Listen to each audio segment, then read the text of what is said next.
বৃহস্পতিবার পবিত্র রাতে কেউ যদি এই দোয়াটি 100 বার পরে, কোনো দিন পৃথিবীর কোনো মানুষের কাছে তার হাত পাততে হবে না। পৃথিবীর সব কিছু তার পায়ের নিচে আল্লাহ হাজির করে দিবেন। দারিদ্রতা থেকে মুক্তি দান করবেন, বিপদ আপদ থেকে মুক্তি দান করবেন, তার সম্মানকে সুউচ্চতা দান করবেন, অসুস্থতা থেকে দূরে রাখবেন। আল্লাহর অশেষ দয়া ও রহম তাকে দান করে দিবেন। সুবহানাল্লাহ। বৃহস্পতিবার রাত এটি গুরুত্বপূর্ণ রাত। এই রাত সপ্তাহে একদিন আসে।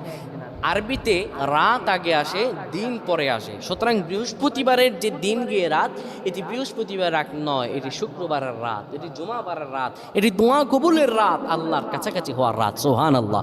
এই বৃহস্পতিবার রাত আল্লাহ তাআলা বান্দার দোয়া কবুল করেন।